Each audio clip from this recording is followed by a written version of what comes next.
important, and we advocate for informed decision making. Thanks for listening. I was actually homeless in Atlanta trying to start a business. I was trying to go legit, but I still had a record, so I wasn't getting hired here in Atlanta. So I was trying to start businesses, which is not easy to start a business. So my business, I started a t-shirt shop back then, wasn't making any money. It wasn't profitable for the first 8 months, but I was putting everything I had into it, but I couldn't afford an apartment, so I was living in my car.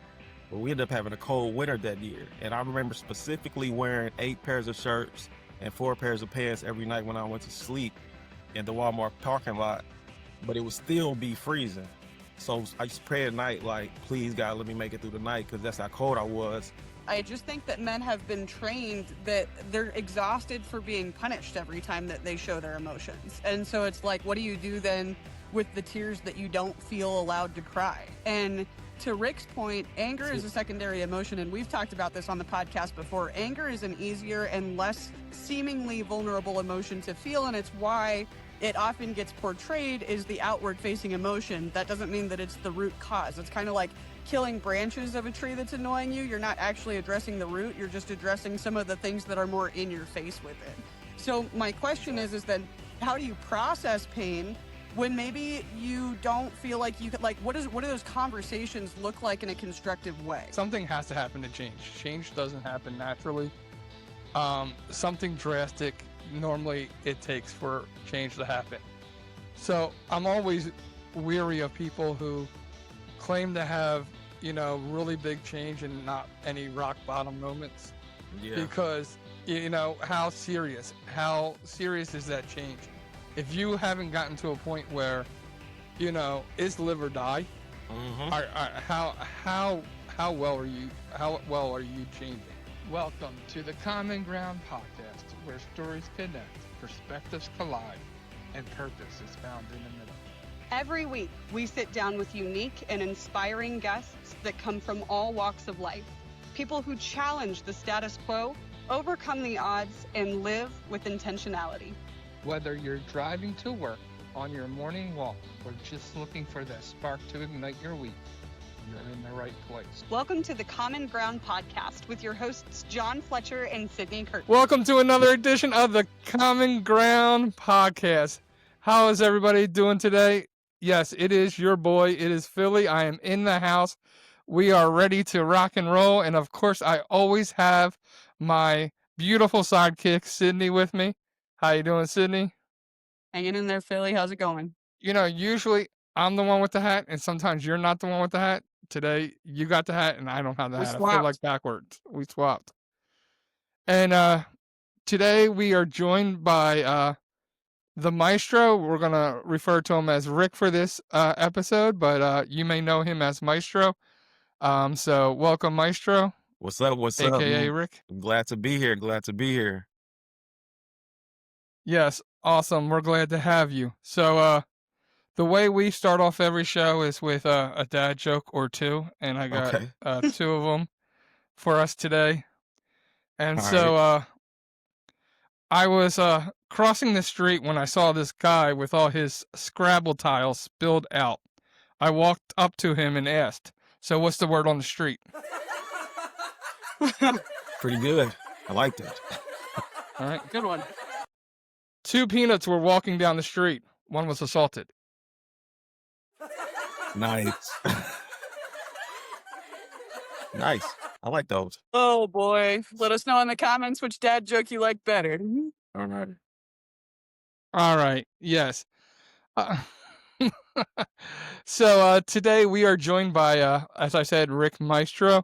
He is an artist, author, filmmaker, and founder of Innovative Media Atlanta. Once a repeat offender with battles against alcohol and anger, Rick rebuilt himself from homelessness to an 800 credit score, a cleared record, and a new mission. We will talk about setbacks, surrender, and how to stop living lukewarm. Welcome, Rick, to the show. We are glad to have you. Thank you. I appreciate it. I appreciate the opportunity. Absolutely. So, Rick, give us a little bit of a background. Where are you from now? Do you live in Atlanta, where your company is based? Yeah, I live here now. I've been here 15 years. I was born and raised in Indianapolis, Indiana, though. You know what I'm saying? So I was gonna speak later on about how changing where you live sometimes can affect the outcome of your life. Sometimes you might have to just get away from the familiar. And I was gonna go into the detail of that, but yeah, I've been here 15 years now, since 2010. So That's awesome. Yeah, well, definitely. That's a good point to talk on too. So we will get into that. Bookmark that because I've got some stuff to add to that too. And so give us the aerial view of who are you now versus who you were in your 20s when you had this change in your in life path. me at age 44, which is I just had my birthday on Sunday. Um Happy birthday. appreciate it. Thanks. Me today is on a purpose driven journey. Um I feel like I'm just trying to do what God wants me to do in this life.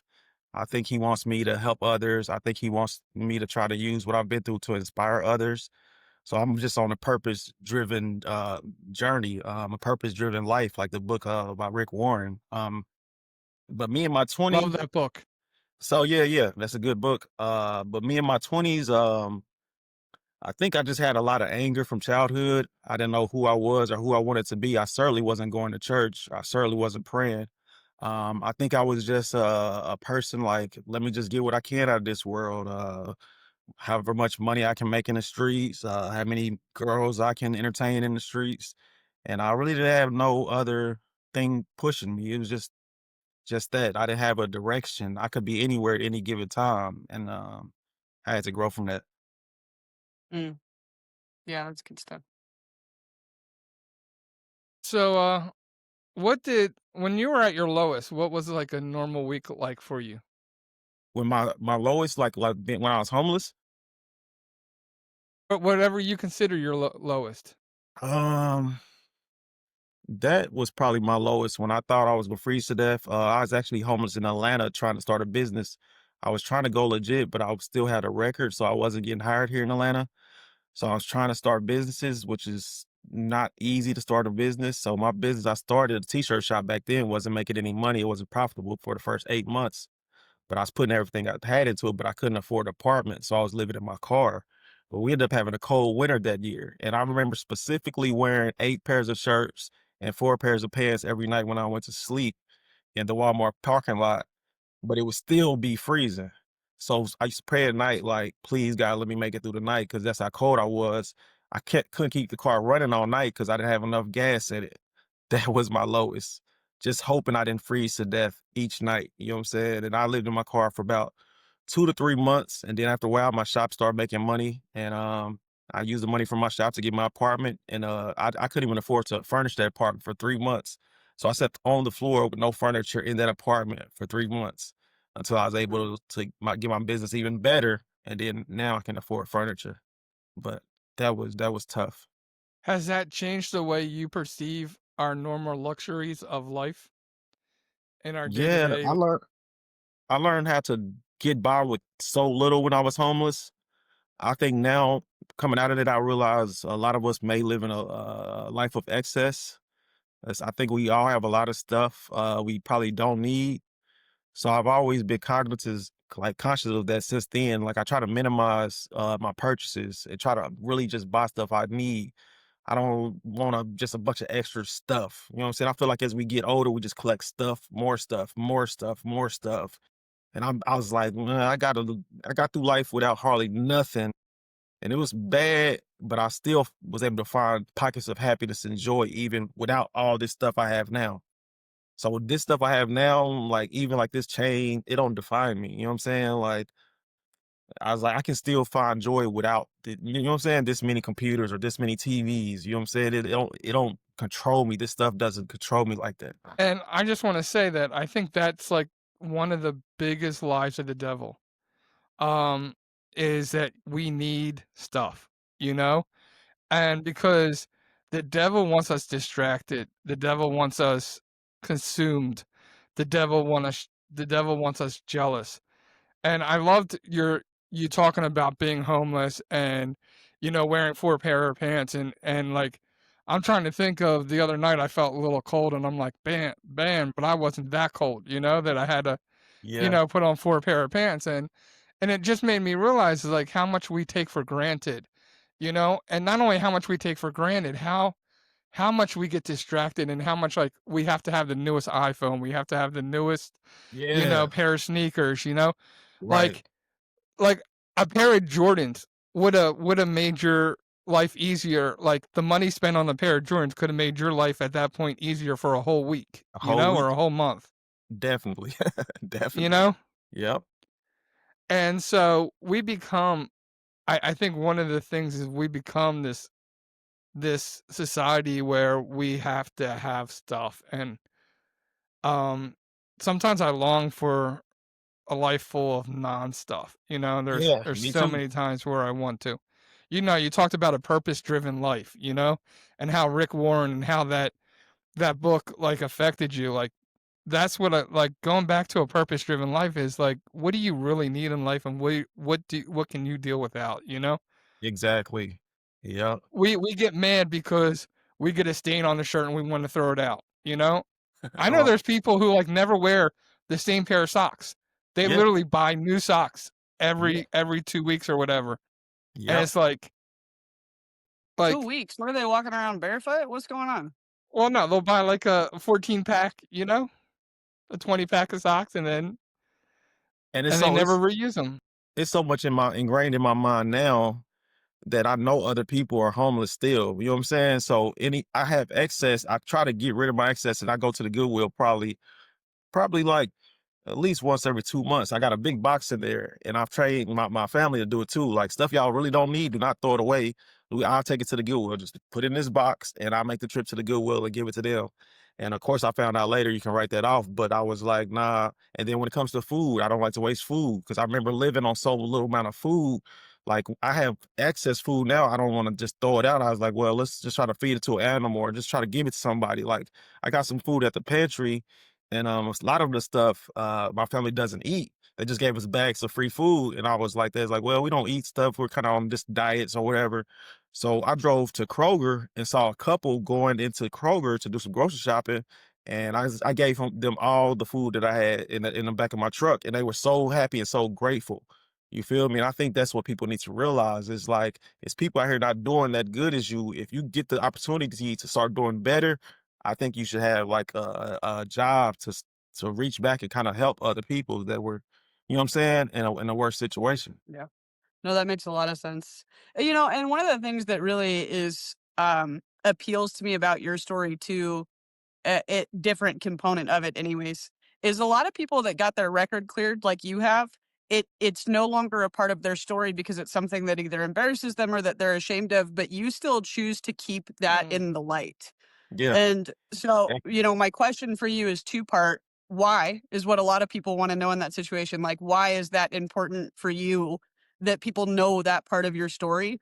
And the second part of that question is what's harder in a situation like that? Is it convincing people that you've changed or is it forgiving yourself? It's convincing people that you've changed. You know what I'm saying? People have put a idea of me in their head, and they was stuck in their head. You know what I'm saying? They used to call me jailbird because I just went to jail so much. And so even when I changed my life, people still didn't want to give me credit. It took years for people close to me to see that I was really changed, that I'm really like not a troublemaker. I'm really trying to better myself. And over time, people came back around, but it's a time even my parents didn't want to be around me because they thought like I'm involved in so much stuff that I could get them hurt.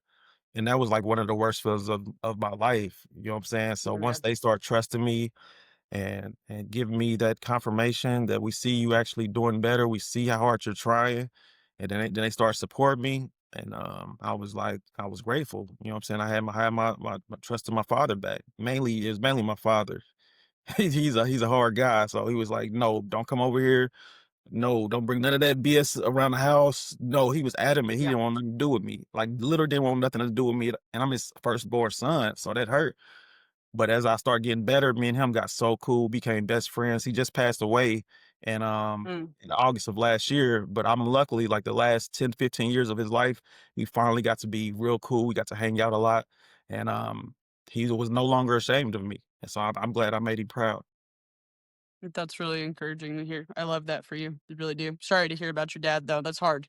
Yeah, appreciate it. Uh, i- if you pulled up a mugshot or like from back from when you were in Took, right? To your media profile shot with everything that you've got going on now, what does Rick see today in those two things that you didn't have the ability to see then? Um, when I look at, I do have my mug shots because I went to Indiana and paid for them to put them in my book. My book about my life is coming out in December. So if people read my book, it's words, but it's pictures too. I'm telling a story through pictures and words. So my mug shots are in there. I think it's like 5 of them. And when I look back at those, I don't even recognize that person. I don't know. I don't. I just don't. I just don't recognize it. I'm so far removed. I don't even recognize it. I was like, I'm looking at the pictures like, did I even realize I was getting locked up? Was I that drunk? It's just like my eyes were like glazed over. I'm like, I don't think I was even realizing what was What happening. was happening, right? I looked like I just was just there. Like this is just normal. This is just what I do. You know what I'm saying? So I don't even recognize the person in my mugshots, really. You know, you have this very interesting story, and a lot of people, when they're in the first part of your story, want to blame everybody else for what's going on in their life. Oh, I didn't answer the for other part of her question. My fault, John. She said something about why do I remind people about my record getting expunged? Was that part of Yes. your Yeah, question? no, that's absolutely. Yeah, I said why. Well, a lot of people don't keep that part of their story in the light. So I think that it's important for people to know that like their past doesn't have to define them. As a matter of fact, it can make their present even brighter. So I just wanted your reasoning for why you've chosen to continue to make that such a fundamental part of your foundational part of your story. Because I want other felons to hear it and know that you can get your record expunged and get your life back. I think they lose hope. You know what I'm saying? Once jobs don't hire you or apartments won't let you move in, they kind of lose hope and they just resort back to crime. But I want to put example, and then when they ask me how much was it, I tell them I think it was only like $2,000. Well, that's not only that's still a lot of money, but if over time you can save it up. You know what I'm saying? And you can get your record expunged, and it just helps you. It just makes me feel better knowing that people don't gotta know my past. I'm like, "That's not me," you know what I'm saying? That's almost 15, 20 years ago. I don't even want that to be, like, searchable, you know what I'm saying? And so I just put it out Right. there so people know, like, you can get your record expunged, you know what I'm saying? And it'll clear your conscience. You just keep it moving. So before I ask my question, I kind of you kind of saying like you don't want people to know your past, but here you are on a podcast talking about it. So I think you, Yeah. in a way, you do want people to know your past. You just don't want them to hold your past against you. Well, not people, I should say employers. Let me say that. I don't want There you go. employers to know my past. And it's just like, they do like a search or whatever when you try to get a job. And even if it's old, they still bring it up and let you know that they saw it. I'm like, but why would you go back 20 years? Like, why? You know what I'm saying? Like, I just never liked that. I don't have that as part of my past, but I would try to turn it into a positive. And if Yeah. a employer ever brought it up to me, I'd be like, "Yeah, that was me, and I am a totally different person." And because of that, I taught and I I talked the crap out of how it changed me and developed me and made me the employer that they do want. You know, that's how I Yeah, would exactly. handle it. But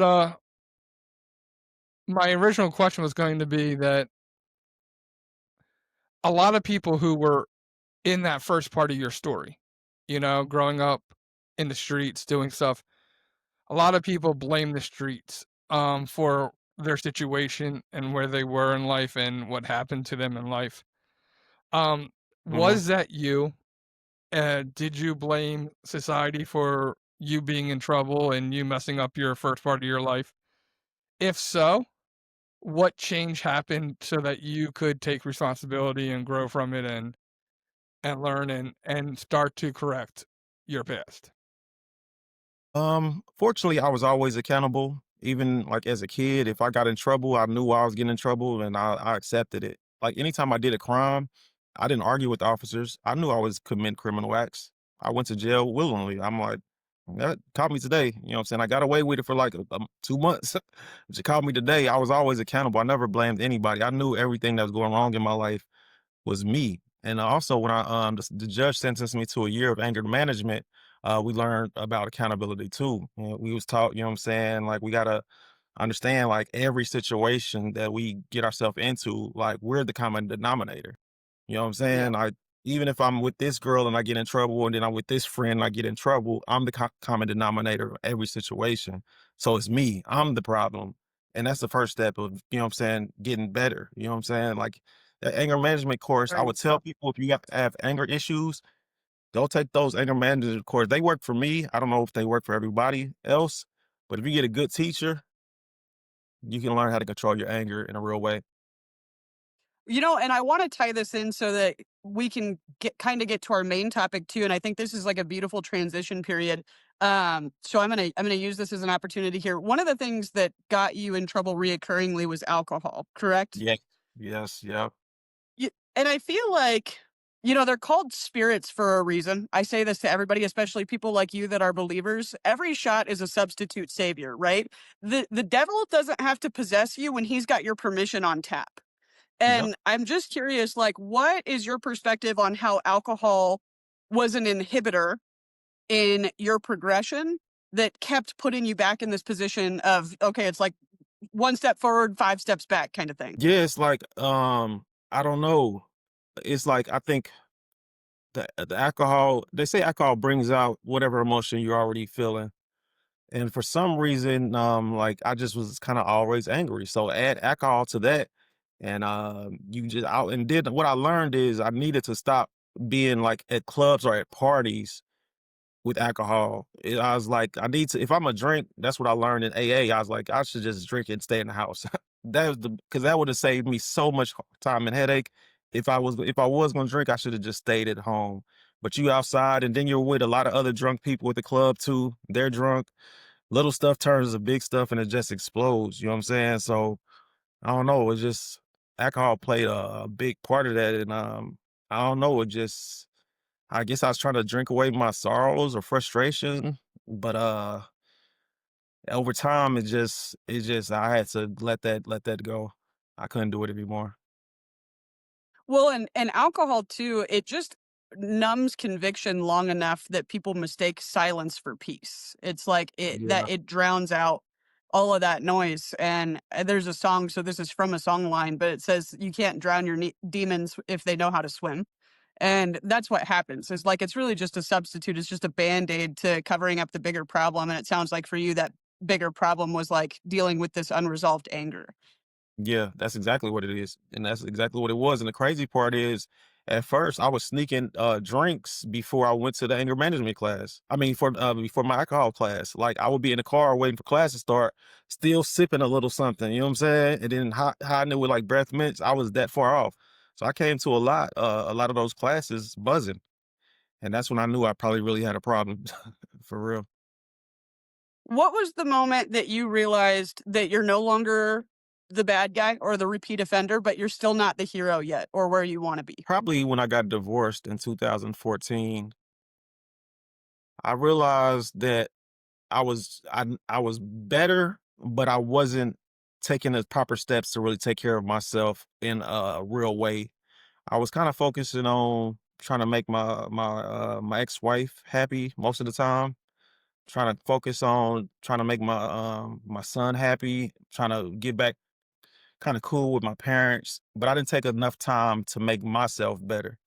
And I knew I had a way to go because once I got divorced and it was just me, it's again just by myself without her and her family and stuff to kind of keep me distracted.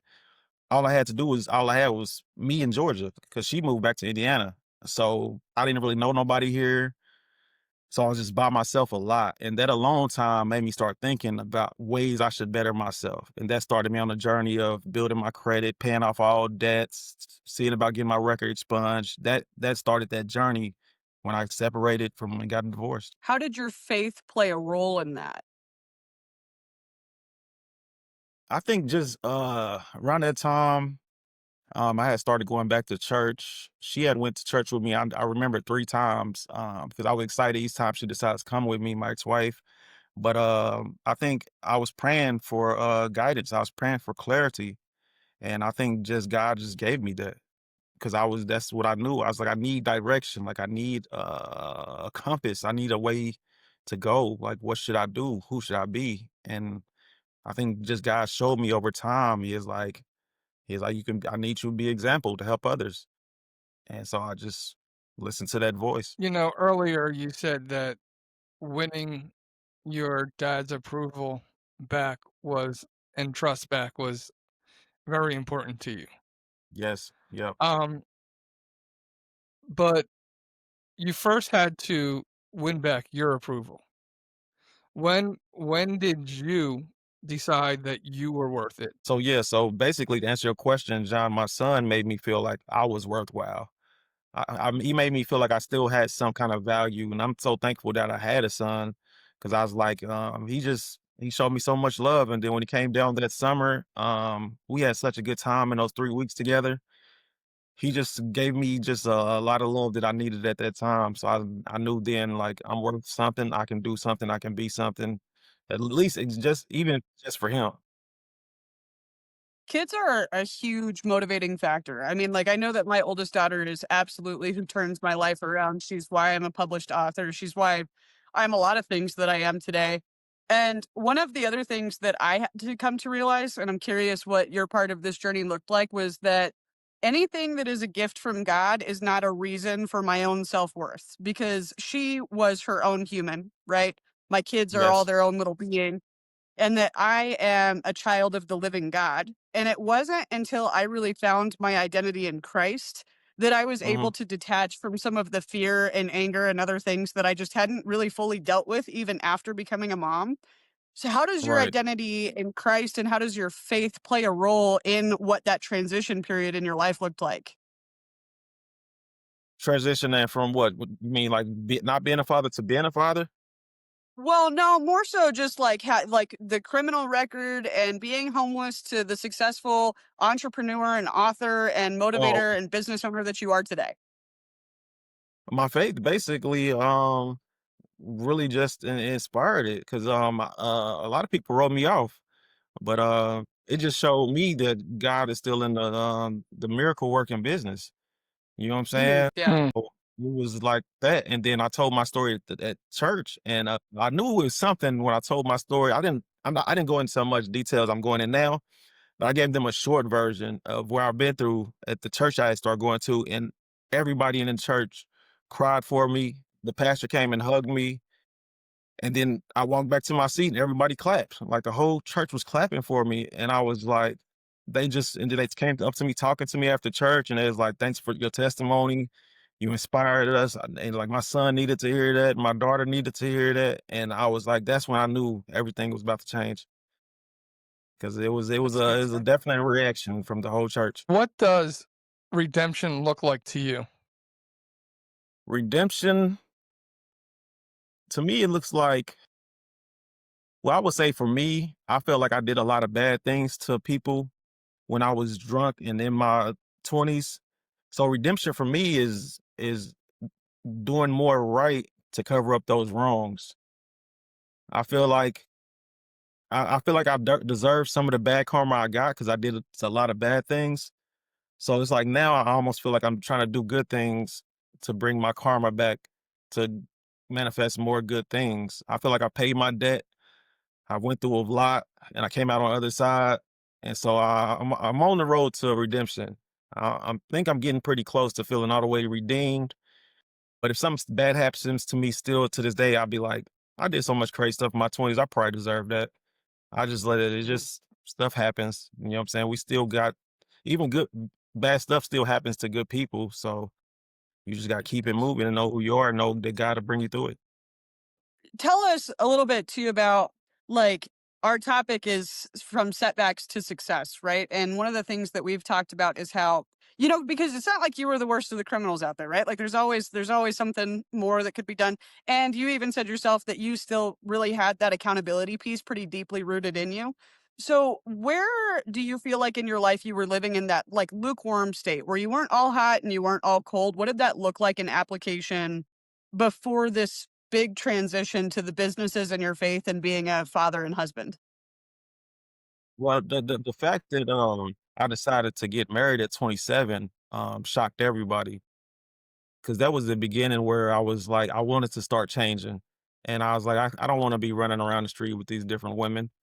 I was like I want to be just with one person and try to build something real. And it was kind of you could probably say it's lukewarm because I didn't take my wife's ex-wife serious for a whole year. So even though I knew I wanted to be serious with her, I didn't commit to her for a whole year. I still was kind of like doing my thing, but also letting her know that I did love her, but I just wasn't committing to her. You know what I'm saying? And after a while, I felt like I can't just keep on leading her on. I know she's the one. So I stopped being lukewarm and asked her to marry me. What what things do you do now in life to make sure that you stay on the path that you're staying on and don't fall back into bad habits? Well, for me personally, it's important that I try to go to church. I get a lot from my church. They always show me a lot of love, and it's just a really loving environment. I think I got for me, it's like you know how like people that's an I call anonymous. They be like I got to go to a meeting, like or drug addicts. They like I need to go to a meeting so I don't. You know what I'm saying? Like that's how I feel about my church. I was like I gotta go as much as possible just so I stay in that mind frame of Christ. I feel like if I take a month off from church I don't feel right. It doesn't feel right for me. I need that motivation. I need that download. I need the preacher's sermon. I need the songs. You feel me? So I feel like as long as and even if I can't go to church, at least I got to get it on, like watch something on YouTube that Sunday or something, or listen to Yeah. some gospel music that Sunday. I got to do something. As long as I do that, I feel like it keeps me just going forward, like focused on the mission, no detours. You know what I'm saying? I know where I'm supposed to go, stay on that road, and just don't veer off. So there's a couple things I want to get into real quick, especially from the man's perspective. You know, one of the things that a man has to deal with is like the weight is on his shoulder. Like he has to feel like he has to portray a certain um like a um personality. He has to be somebody, you know, and a lot of times our men are told that we can't be sensitive, we can't share, we can't ask for help, we can't Can't cry. seek therapy. What are some of the things that, you know, the pressures of being a man that are on you, but you've learned to change and learn to be either accountable to either somebody or a group of people? Do you seek therapy? Do you what kind of things do you do that would be outside the typical, you know, what a man's gotta we gotta be the protector, we gotta be everything. What kind of things do you do that has changed from now from what it used to be because of this whole development in your story? Well, I choose to be more vulnerable with my because now I have a 3 year old and her mother's a excellent mother. We co-parent very well. But I've even when we was together, even now I'm very vulnerable with her. I'm not scared to tell her like that kind of hurt my feelings. And I don't even just wouldn't even say it to her, like even friends, I learned to tell them like, man, you know, the way you was talking to me kind of, I know we cool, but that kind of rubbed me the wrong way. I'm not scared to just show my emotions. And I found out some women don't like that. And I'm like, well, I can't help it. I'm not holding nothing in no more because what you can't heal what you don't reveal. So if you hurt me, I'm gonna say it. Maybe in my 20s, I might just punch a wall or slam a door or storm out. But now I'm like, yeah, that kinda hurt, you know what I'm saying? And I let them know. I'm like, I'm not scared to be vulnerable. I think it's power in that as men, and we should cry. We should be able to cry without being seen as soft just because 'cause we're crying. I held a lot of tears in, and it probably just turned into rage because I didn't cry for the fact that my father wasn't talking to me and stuff like that, you know what I'm saying? I just held it in, but I'll be telling people now let all your emotions out. Do not hold it in because it just builds up. And that's what happened to me in my 20s. I felt like my emotions from a kid built up so long that it just became rage. When it did come out, it came out too much anger. You know what I'm saying? So I think Mm-mm. then we got to learn to be vulnerable. And if the woman that you with doesn't like you being vulnerable and talking about your emotions, for me, she's not the woman for me. I just want to like, because you guys are the two men here, and I think that I don't think that men are emotionless. I just think that men have been trained that they're exhausted for being punished every time that they show their emotions. And so it's like, what do you do then with the tears that you don't feel allowed to cry? And to Rick's point, anger See, is a secondary emotion. And we've talked about this on the podcast before. Anger is an easier and less seemingly vulnerable emotion to feel. And it's why it often gets portrayed as the outward facing emotion. That doesn't mean that it's the root cause. It's kind of like killing branches of a tree that's annoying you. You're not actually addressing the root. You're just addressing some of the things that are more in your face with it. So my question exactly. is then how do you process pain when maybe you don't feel like you could like what do those conversations look like in a constructive way? You asking me or John? Both of you. You can go first, Rick.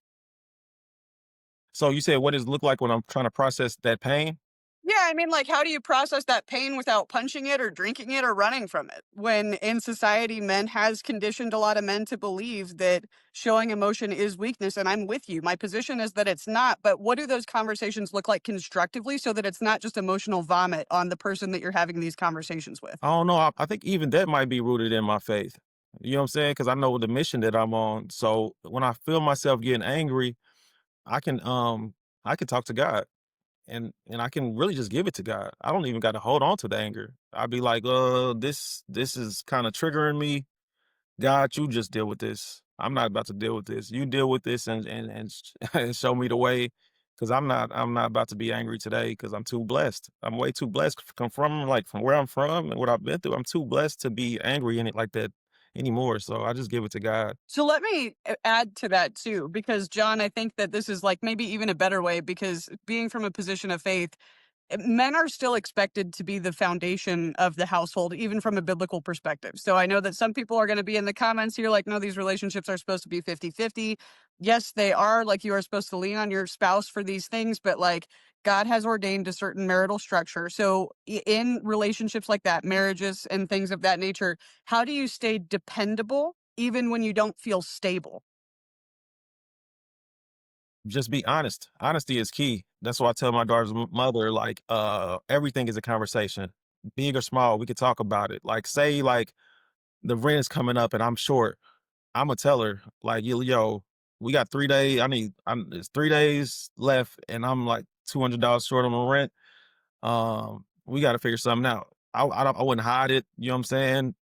I was like, she needs to know that what I'm going through. So if I just held it in and I'm stressed over the rent, don't tell her, and she say something wrong or do something wrong, I might snap because I'm in a stressful mood. But if she knows that I'm in a stressful mood already because she knows what I'm dealing with, then it makes it better if that makes sense.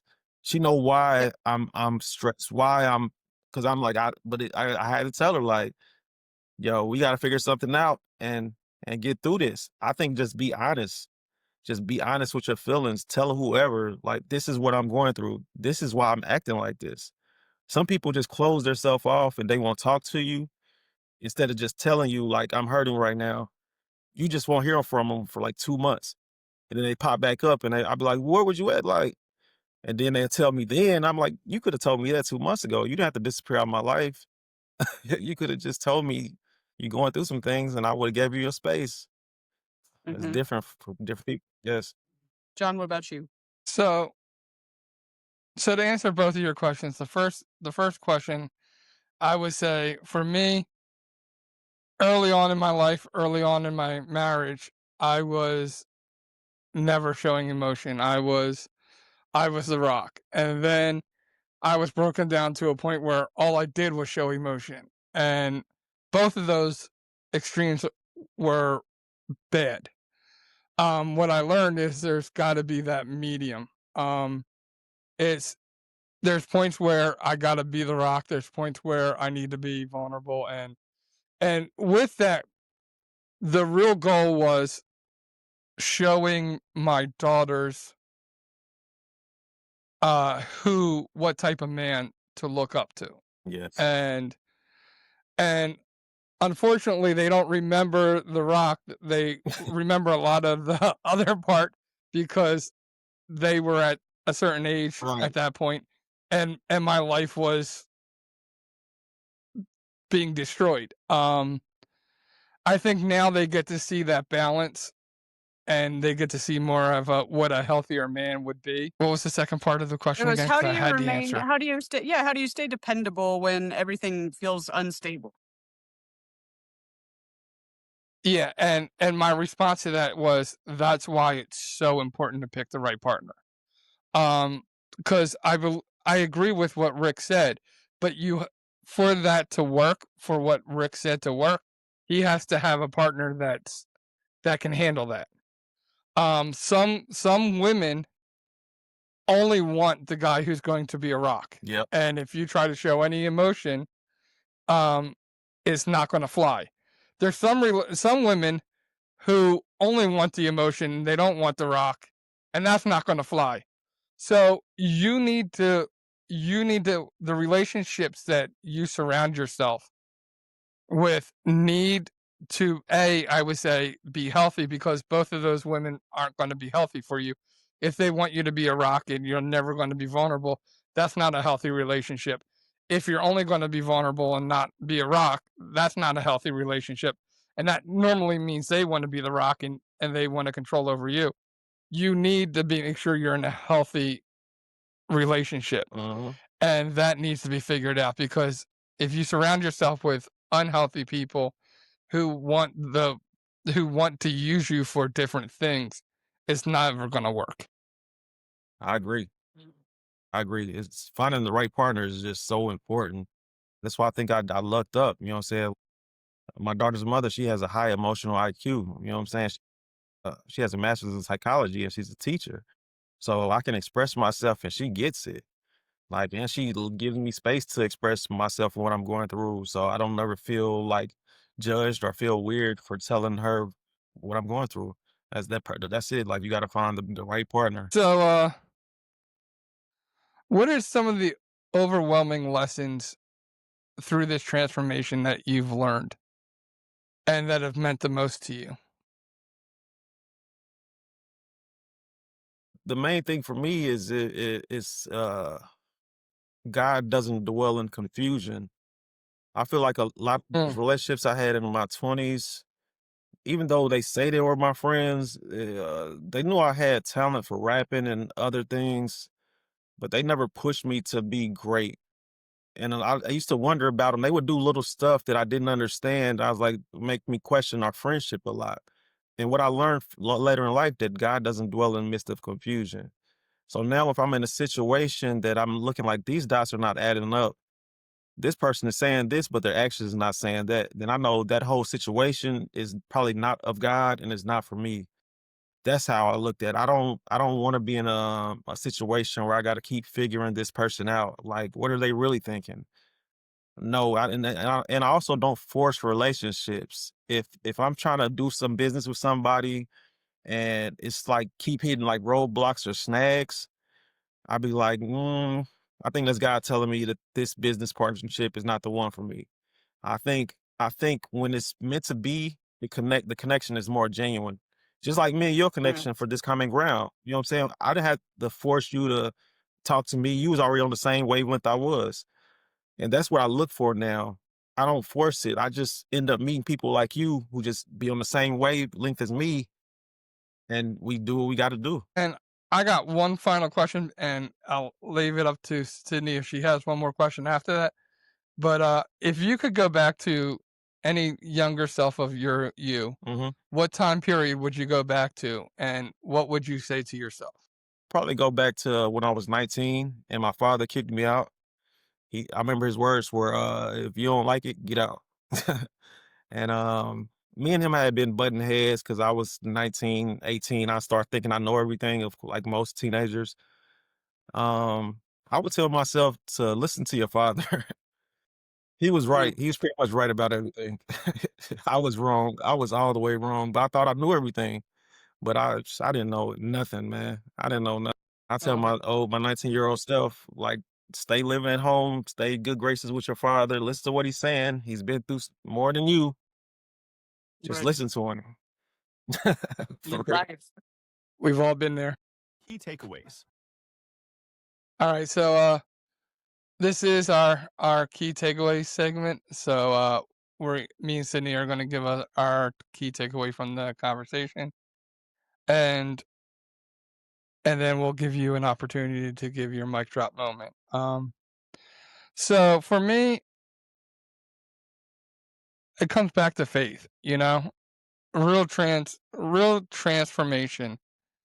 I think has those two components. Well, maybe actually three components. It has, hitting your rock bottom. It has, because you need to be able, like, something has to happen to change. Change doesn't happen naturally. Something drastic normally it takes for change to happen. So I'm always weary of people who claim to have, really big change and not any rock bottom moments, Yeah. because how serious is that change? If you haven't gotten to a point where, is live or die, Mm-hmm. how well are you changing, Exactly. Yeah. and that second is finding value. And once you decide to change, you got to decide that your life is valuable enough and you're worth it, and there's something to live for. There's something to change for. And then Yeah. thirdly is, who do you change for? And that is where I'm going to bring in the faith aspect. I don't think that true transformation can happen without faith, because even if you find value in yourself, how are you finding value in life? And you started off the whole conversation talking about the purpose driven life. Mm-hmm. That and so you know did you have a rock bottom moment? Did you have the I'm worth it moment? And did you have your come to Jesus moment? Because I think there are three key things in transformation, and if those three things happen, I think anything is possible. Facts. Mm. Me too. I really like that key takeaway going into mine because of the name of our show. So I want to piggyback off of what you said and then say mine. I think that a lot of people look for some pivotal, like, come to Jesus moment in order for them to justify change, that they need something so extreme for them to happen to hit that rock bottom that it justifies the change in their life that they've been explaining away. I would argue that the devil doesn't need to completely break you. He just needs to distract you from the kingdom long enough that you never made that life altering decision to give your life to Jesus. So if you're listening to this and you haven't had a story as extreme as Rick's or mine or John's, and you just feel caught in this lukewarm state, that is still a call to surrender. And setbacks don't mean that God has abandoned you. It means that he's still building you. I think that that's what this episode shows us, is that rock bottom is really just the foundation on where your character gets built. And it doesn't have to Yep. be something so extreme as what Rick's gone through or what I've gone through or what John's gone through. It can be whatever it was that took you to your knees and you said, I can't do this. And you don't have to Yeah. justify away the significance of that event based on the fact that other people go through more, quote unquote, is what I just want to add to that. But, you know, every setback, ultimately, regardless of what it is an invitation for surrender. And Yeah. I guess, God doesn't recycle stories, he redeems them. So even when yeah, your past might explain you. It might explain, and that's the beautiful part about your story, is that it explains who you are today, and it makes your story more profound in the sense that it's like that he went from this to this. But your past, even though it explains you, doesn't define you. And I think that's the really beautiful key takeaway here, is that people need to understand is that your past doesn't define you. Your relationship, your savior does. Facts. I like that. I just piggyback off what you said. I think that's a great takeaway. The past doesn't Yeah, define give us you. your mic drop And moment. Give us your key takeaway, Rick. yeah, that's my key. Well, your past doesn't define you, but also like John was saying, like it's like a trial by fire. Sometimes God will take you through that just so he can show you his greatness. And you know what I'm saying? I think I went through all that stuff for a reason. I think maybe God picked me to go through that because he knew he was gonna give me the tools to get through it. You feel me? So I tell people, like, just because you mess up your life don't mean you should give up. If you still have a good heart and want to be a good person, no matter what odds are against you, you can come back. You can bounce back. You got to be focused and you got to be vigilant.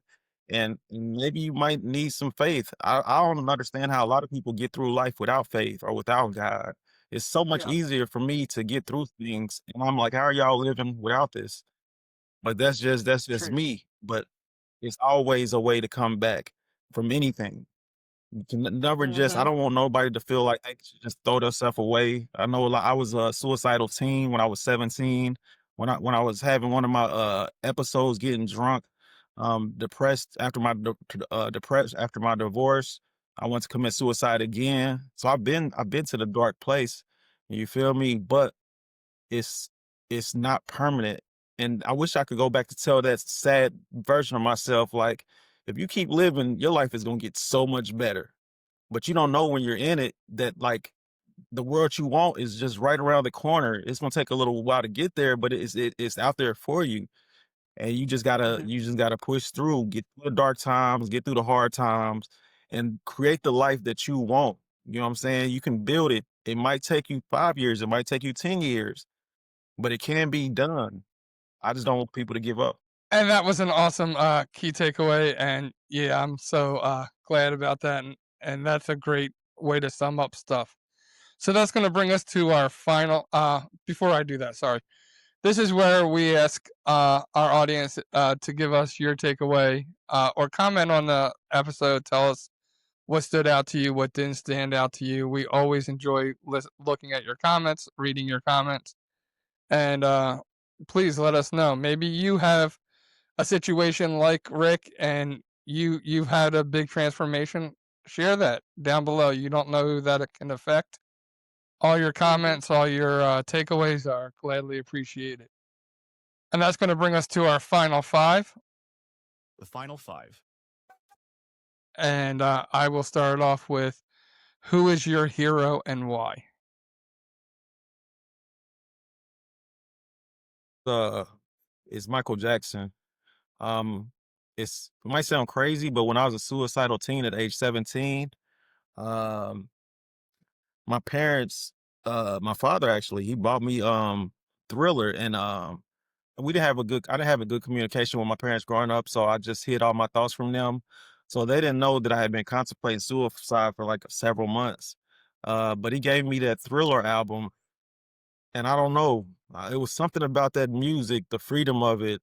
I had never heard nothing like that. And it just I was like, that's what really sparked the key. I was like, "Oh, you can do stuff like this? You can make songs like."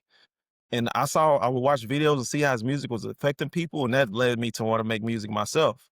But that's why Michael Jackson would always be my hero. I think he really saved my life. Like that Thrill album, I actually was dating a girl, and she knew I was going through depression, and then I gave her the Thrill album. I was like, "This is it. This is what's getting me through. This music is good. It's fantastic." And she listened to it, but she didn't like it like that. And I was like, "What?" Her reaction was like not what I expected. I was like, "It's Thriller." She's like, "Eh, it's all right." Right. I was It's upset. all right. Oh man, she wasn't feeling Thriller. I couldn't believe it. But yeah, Michael Jackson definitely. Love it. You know, Uh, I first saw Thriller on VHS. Yeah, yep. Back in the day. Crazy. Yep, because I had the Thriller cassette. He bought me the cassette of Michael Jackson Thriller on cassette for Christmas. Man, that What's a seems so cassette? long ago. I'm just kidding. I know you're I'm not just serious. kidding. I'm about I to just, say, I just wanted to see I just wanted to see what you that had to face was say. so straight. No, I'm You not did that that good. with a straight face. You did, did that? Oh boy.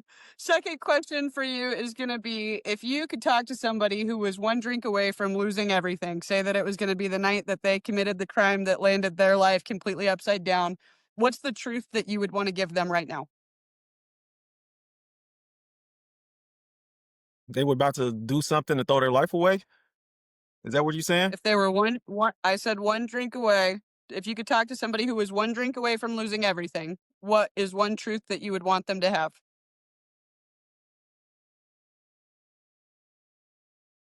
I would want them to I would want them to think about the repercussions of what they're about to do. I noticed a lot of times when I was doing crimes, I didn't ever think about how much jail time I would get. And I should have been thinking about that a lot more. Cause I feel like if I would have thought about the jail time I would get and what it would do to my family and my life, I probably wouldn't have did some of those things. Cause you can look up like if you know you're doing a robbery, you can look up and see how many years you'll get if you do this. You feel me? So I would tell them like, think about the consequences of everything. Cause when I go through it, it's not me just going through it. When I go to jail, I'm usually lost my apartment because I in jail couldn't pay the rent. My mother's worried, my father's worried, so my friends are like worried. Everybody goes through it with you. So I would tell them, think about the consequences in totality if you do this and how it will really affect others. Just don't be selfish. You know what I'm saying? Most of us are still attached to other people that care about Hmm. us. You got to consider that. You know what I'm saying? And that's why I move now. I Yeah. consider like if I do the wrong thing, who does it affect besides me? You feel me? That's what I Mm. would tell them. That is So true in almost any sin that we do in life. You know, I think if we sat back that's and true. like, who else is this going to actually affect? Hmm. How many sins in our lives we could stop? But Yeah. what is Good either point. one book, one quote, one saying, one verse, or one song that has either meant the most to you or something that you live by? It's a scripture, and I should know exactly where it said, but it's in this world you should have tribulations, but be of good cheer because I have overcome the world. Actually, my one of my second short film is called Be of Good Cheer based on that scripture. But that's what I always go back to when I'm having a hard time. It's just God reminding me that He's already overcome everything that I'm trying to get through. You know what I'm saying? So He says, "Be of good cheer." And there's another scripture that says, "I have plans to prosper you and give you future and give you hope." I really like that scripture too. I hold on to that one. And they're like another one of my mantras I keep close. And the last mantra that I use to get me through is I always say, do what you can with what you have with where you at. You feel me? Even if like you gotta do something even small, if all you can do minuscule each day to make your life better, just do that small thing. Do what you can with what you have with where you are, and as you just keep on putting like a little bit towards your dreams and your goals, eventually you'll be there.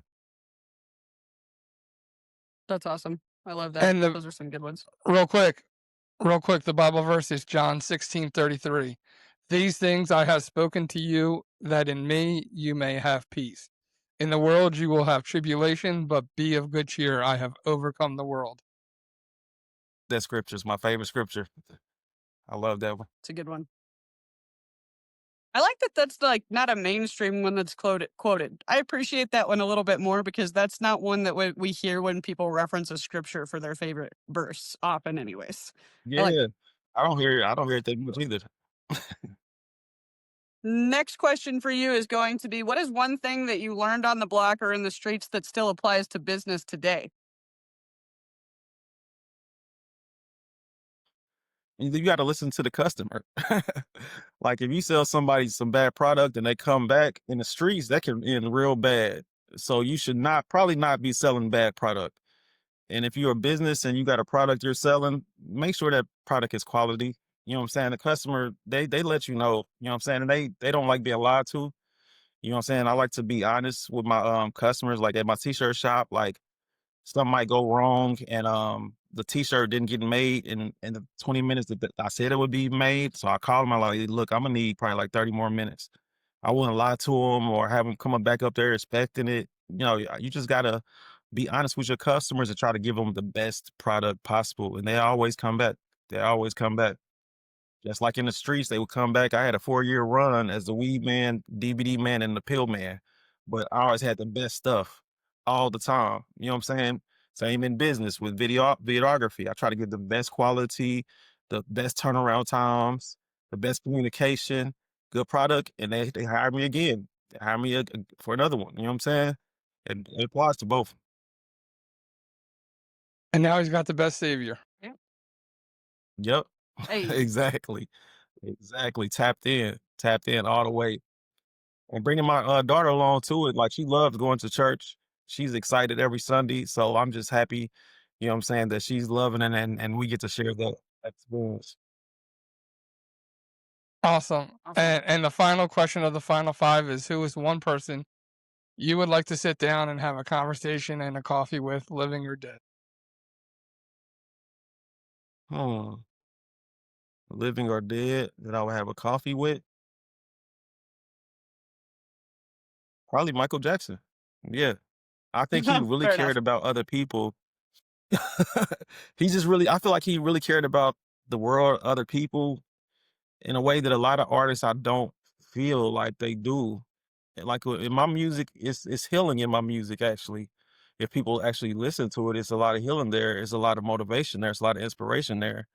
And I think that's what Michael Jackson did. And I think that's why he was so successful. You could tell by some of the songs, a lot of the songs, you could tell he really cared about the world. You know what I'm saying? He wasn't a selfish person. And he was very giving, you know, he was in the Guinness Book of Record for donating the most to a charity, you know what I'm saying? So that giving spirit, I don't see that a lot. And I really like that about him. So I would love to just talk to him about how it felt to just get to the top like that and bless so many people and heal so many people just through songs. Like I think it's amazing. Yeah, that's awesome. I love it. Well, Rick, thank you so much for being with us today. If people want to find you, read your book, reach out to you to hear more about your story, where can they find you? How can they reach out to you? I also want to shout out my album I just dropped on my birthday. It's my last album, but my first album in 15 years. It took us 4 years to get it done, but it came out on my birthday this Sunday. It's called The Road to Ill Life. Because when I was 18, I said I want to have the illest life possible. And I think I pretty much, if I haven't achieved it yet, I'm getting close. So the album's called The Road to Ill Life. Is available on all streaming platforms. You can find information about that in my upcoming book, my autobiography called What I Know Now. 8 chapters and 8 life lessons that you could apply to your life for a better outlook. You can find it all on my website, www.thecreativemaestro.com. Maestro spelled Mystro. So yeah, go to thecreativemaestro.com and check out the music, and hopefully you get to check out my book when it comes out. And actually, I'm trying to put it out on Christmas Day. You know what I'm saying? It's my present Very cool. to the world, just like my album was a present to the world on my birthday. So That's that's what awesome. I'm here We for. will be dropping those links too in the comments too. So make sure you go below. We'll make sure that that is attached to this episode. Appreciate it. Yeah, Appreciate it.